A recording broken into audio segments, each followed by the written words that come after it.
Sorry, wrong song. Let me just put the right song on.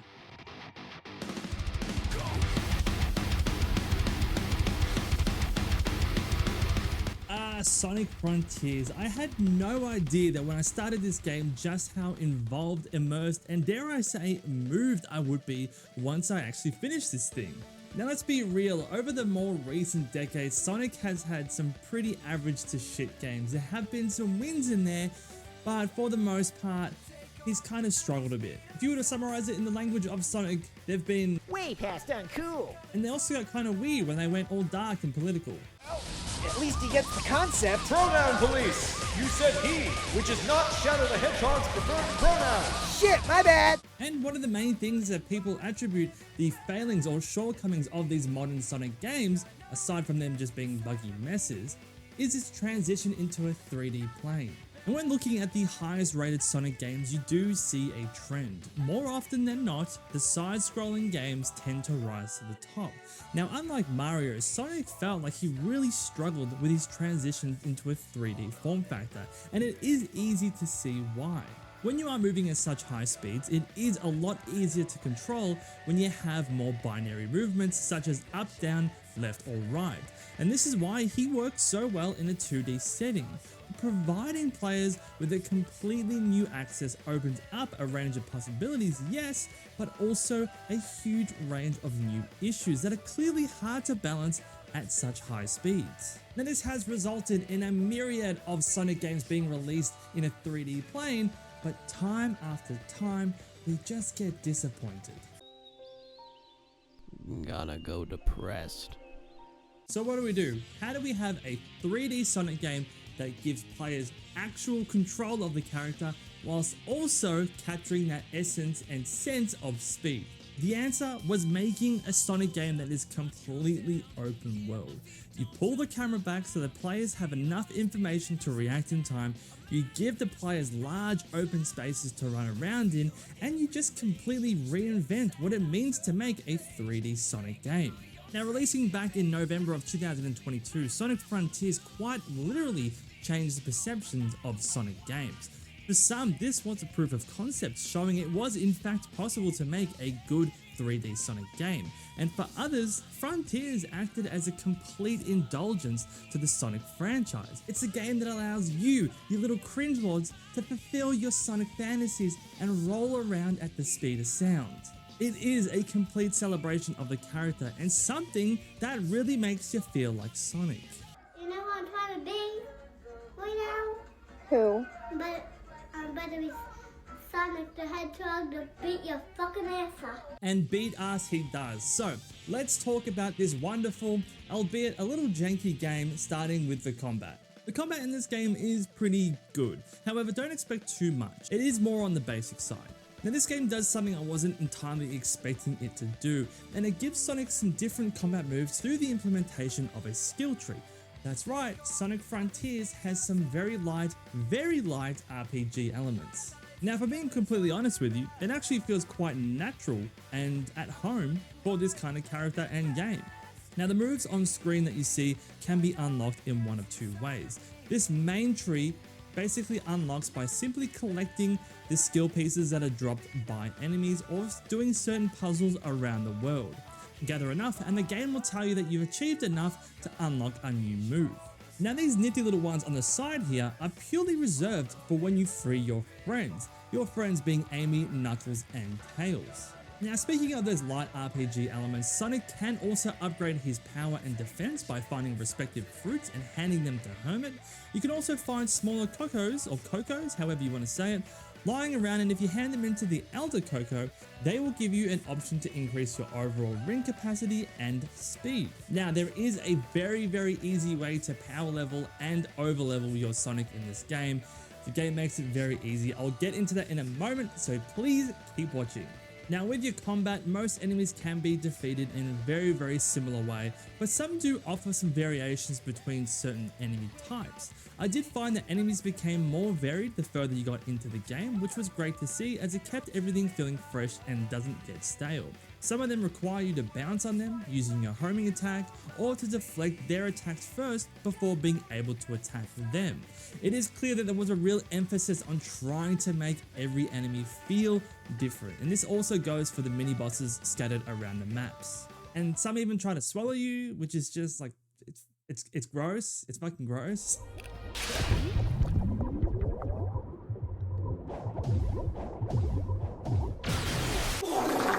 However, with that being said, after I did the required gameplay mechanic just to be able to attack an enemy, I quickly found myself heavily relying on the sonic boom attack.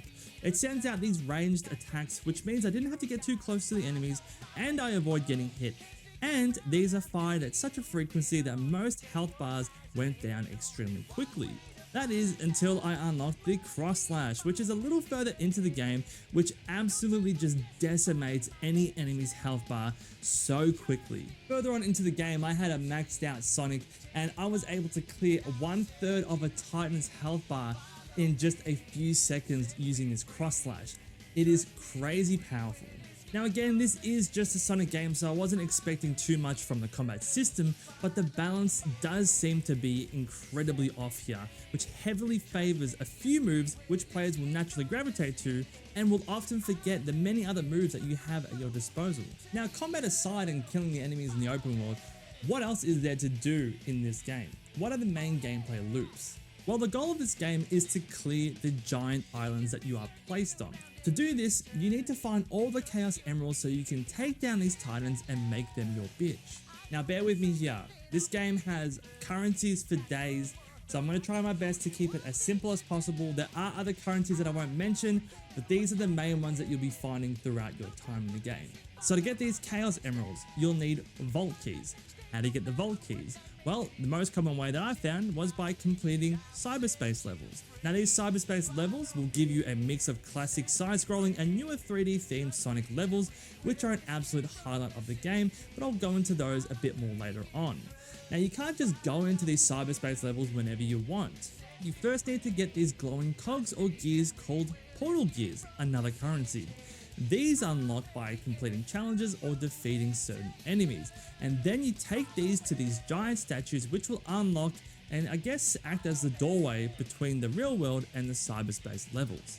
Okay, so now you've gained access to the cyberspace levels, you want to look at each different objective that level has. The more you complete, the more vault keys you get. The more vault keys you get, the faster you'll unlock those Chaos Emeralds, and the quicker you'll do that, the faster you'll be able to beat the Titan and move on to the next area. Does that all make sense so far? I hope so. Now the implementation of these cyber levels was actually genius in my mind because it gave you a taste of both old school and new Sonic without grounding or locking the entire game into one of those two settings. It gave you just enough, that little taste where you get many levels in both styles throughout the game, and then you're thrusted back into the open world. It provides a consistent stream of contrast and variety in the gameplay, so regardless of whatever you were doing or wherever you were, it never felt stale. And let me tell you, when you're flying through one of these cyber levels and you're not making any mistakes and you're going fast enough to get the S ranking and you get all the other achievements, it feels fucking phenomenal.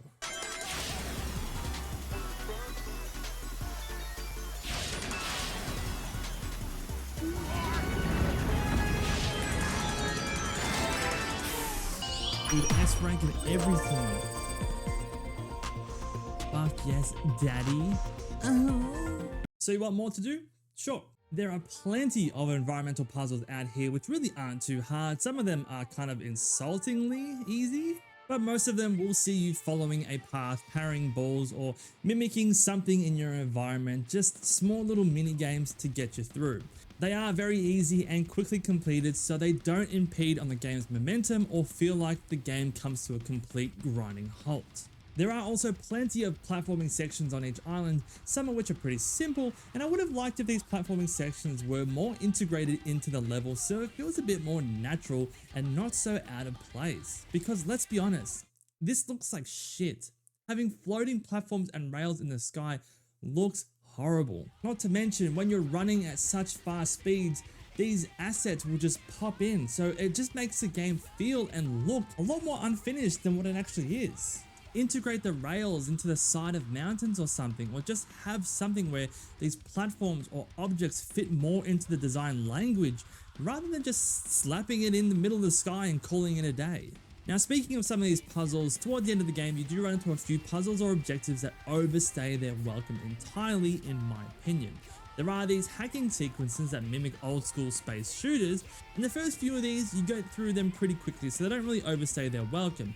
However, there was one at the end that just didn't seem to let up, in my opinion. There was also this very long pinball sequence where you had to get 5 million points. Now 5 million points isn't the issue. The issue is that they star you out where every score that you get is as low as 100 at a time. You do obviously need to get these red coins and they will apply a multiplier to your score. But it takes so fucking long for them to get up to a point where anything starts compounding, and it quickly overstays its welcome. Obviously this is a nod to the pinball settings that have been in past Sonic games, but I don't feel like I would have lost any enjoyment out of this had they just put the score at 500,000, maybe a million or something like that, and have it to where if anyone wants to go and keep playing pinball, they can go back and do it. Sitting at 5 million, I lost interest, and it felt like a grind. Not to mention that this happens toward the end of the game where everything's getting to a climax and then you're like, great, let's play pinball. It completely destroyed the momentum for the events that were happening in the game. Now, what else is there to do in the game? Oh yeah, that's right. The thing that makes this the game of the year for every single year straight until the end of time. There is a fishing minigame, and Jesus, I thought my fishing addiction was bad in Animal Crossing. Oh my god, this game just has one of the best fishing experiences in any game that I've played. When I saw Big the Cat and those eyes that have definitely seen some shit, I knew I was about to lose a good chunk of my time to this section. You fish in this game not to simply relax, that is a side effect, but everything you catch in this minigame will get you fish tokens. And yes, I know, it's another currency, amazing. You can use these fish tokens to unlock so many useful things such as memory tokens that assist you in freeing your friends. And yes, of course, every friend has their own unique memory tokens, just to add to the list of currencies. Now, to cast a line, it does cost something, another currency, but is the currency I've already mentioned? Absolutely not. We're going to introduce a new currency to the game with these purple coins. Now, depending on where you are and what island you're on, this will dictate how much it costs for you to cast at a line every single time. It can start at 1 to 2 coins and it works its way up to about 8 coins on the last island.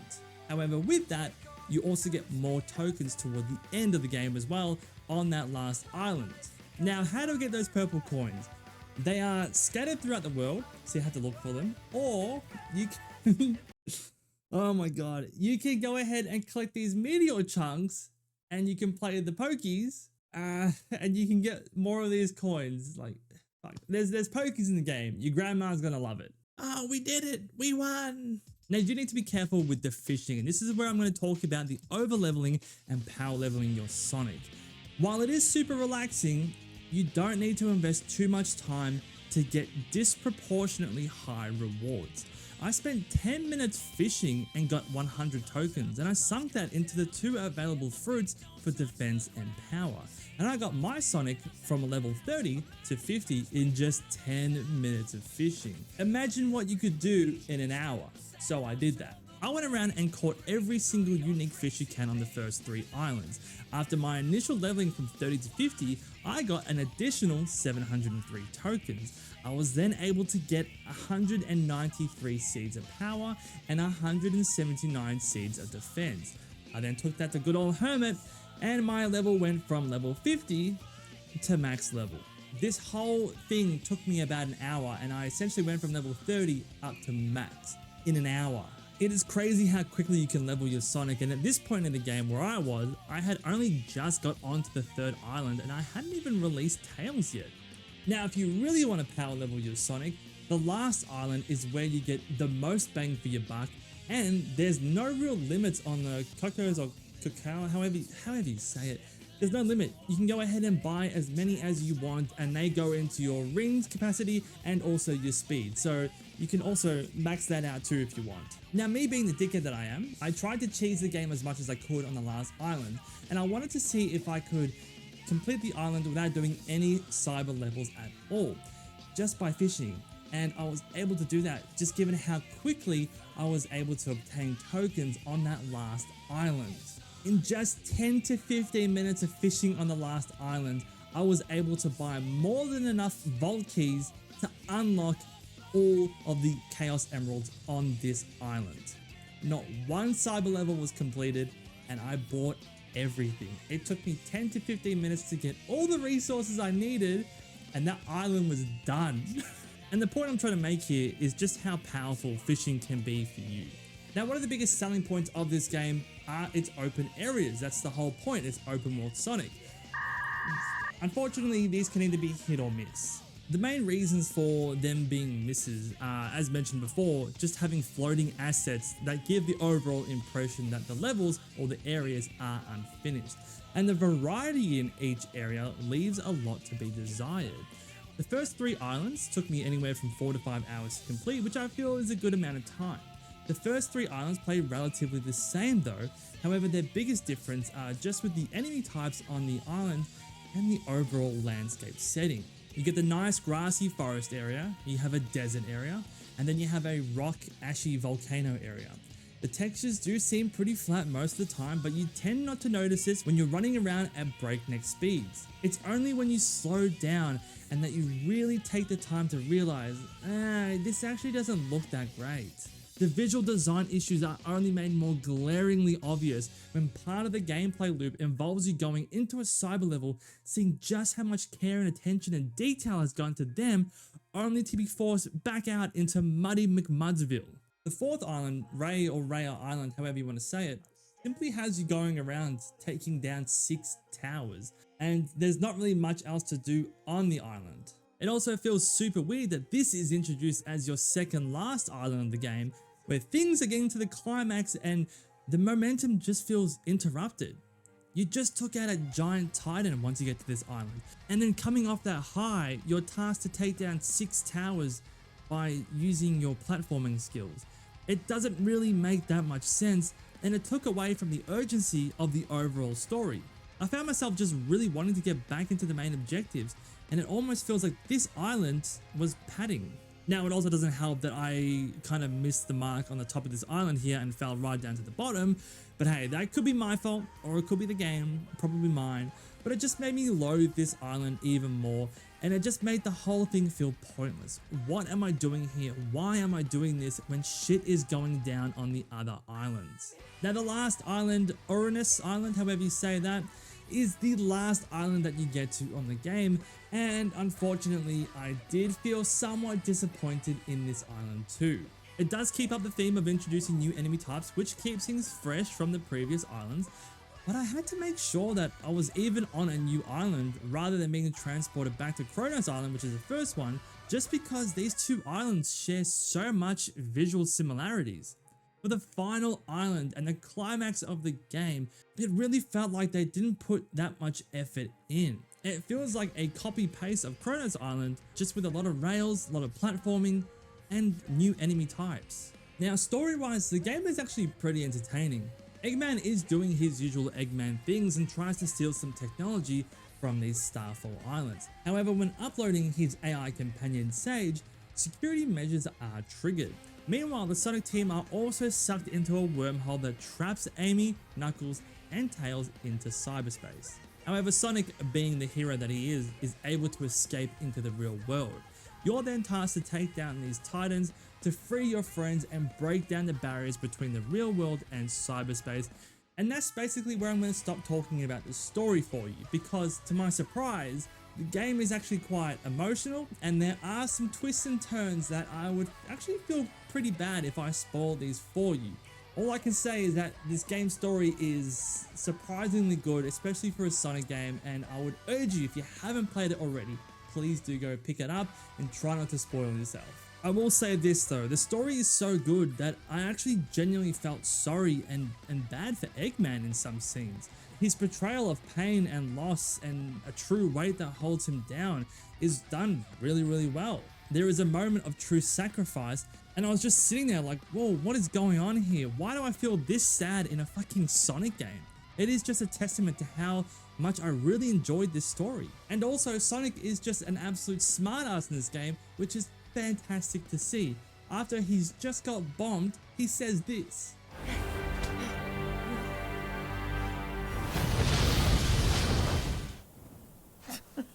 That was a warning?